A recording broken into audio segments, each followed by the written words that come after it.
ভালো লাগতেছে। এই দেখো লেকটা কি সুন্দর, দেখছো? দেখেছো লেকটা কি সুন্দর?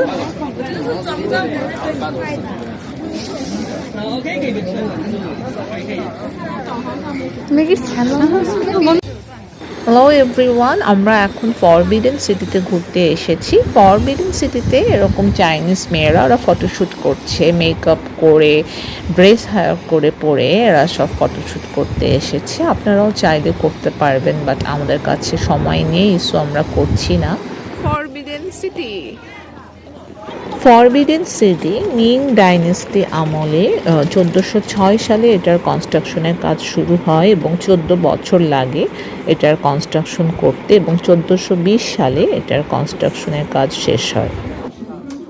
অন্য সব ট্যুরিস্ট প্লেসের মতো ফরবিডেন সিটিও হিউজ, আপনাকে অনেক হাঁটতে হবে, সো হাঁটার মেন্টালিটি রেখেই আসবেন এখানে।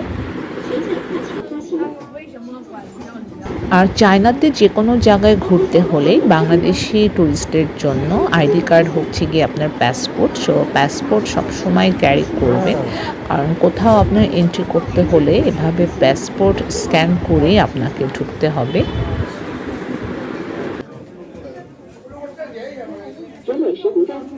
আমরা ফরবিডেন সিটি থেকে তিয়ানমেন স্কোয়ারে যাব। আমাদের 4:30-তে রেজিস্ট্রেশন করা। আমরা গতকালই আমাদের অ্যাপ থেকে, উইচ্যাটের থেকে আমরা তিয়ানমেন স্কোয়ারে রেজিস্ট্রেশন করেছিলাম।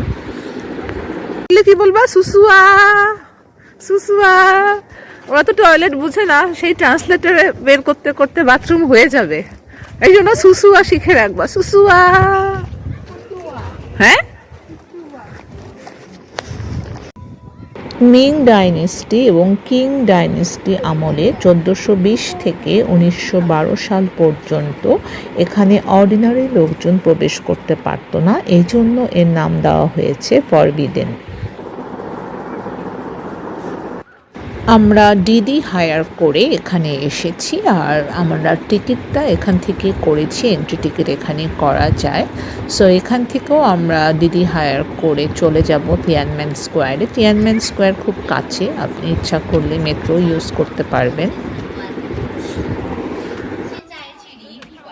কিং ডাইনেস্টি এবং মিং ডাইনেস্টির এই রাজ্য প্রথা শেষ হয়ে যায় 1912 সালে। তারপরে এম্পেরর রাজত্ব শেষ হওয়ার পর পিউই লাস্টে রাজা ছিল, উনি এখানে বসবাস শুরু করেন। 1912 থেকে উনি এখানে 1924 সাল পর্যন্ত ছিল, তখন এটার নাম ছিল palace.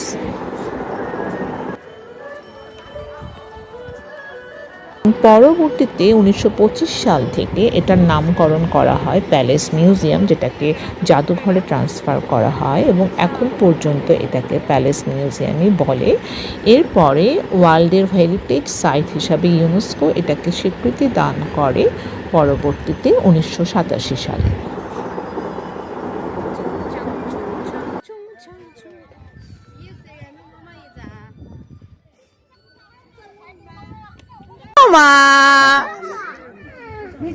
She's looking so cute today. Tianmen স্কোয়ারে যেতে হলে আপনাকে অনেক সিকিউরিটি পার করে যেতে হবে, সো ট্রাই করবেন ছোট ব্যাগ ক্যারি করার।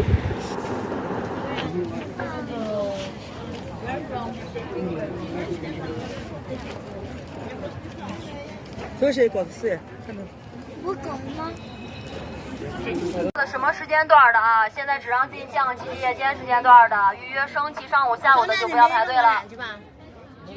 这儿呢？জিন্স টানা ছাড়া কিচ্ছু করে নাই। ওরা মানে খুব সিকিউরিটি চেক করে, মানে এত সিকিউরিটি চেকিং এখানে। আর্মিদের এই তিয়ানমেন স্কোয়ারে আর্মিদের প্লেস তো খুব খোলা। এটা ভিডিও করে নেই বেটার। দেখো আনুষা, এই বেটা তো নড়েও না চড়েও না, এক নাগারে এইভাবে দাঁড়িয়ে আছে স্ট্যাচুর মতো। আমি তো ভাবছি মূর্তি, পরে দেখি না এটা মূর্তি না, এটা একটা মানুষ। কেমনে সম্ভব এক নাগারে? হ্যাঁ, এক নাগারে এতক্ষণ দাঁড়িয়ে কেমনে থাকে মানুষ বলো তো? হেড মুভ করছে, কিচ্ছু মুভ করতেছে না। চলো আসো, এই যে এই মাউসি তুমি নড়লো কেমনি? অবশ্য নড়লো কেমনি? ও কথা বললে নড়ে, বুঝছি।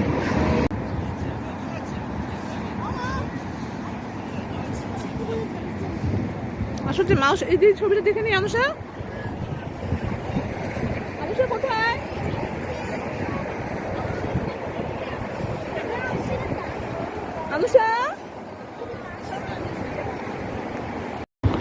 1949 সালে মাও Zedong people Republic of China establish করেছিল এই তিয়ানমেন গেট থেকে।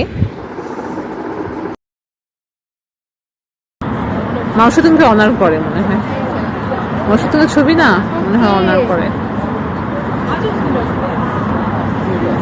দেখো দেখছো অনুষা ওরা কেমনে গার্ড দিতে থাকে মাও সেতুংকে।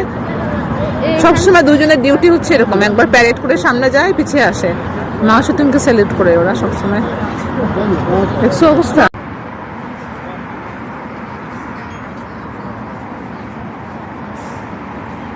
আর এভাবেই আর্মি পার্সনরা সবসময় গার্ড দিয়ে যাচ্ছে তিয়ানমেন স্কোয়ারে, লেফট রাইট করে যাচ্ছে একদিক থেকে আরেক দিকে।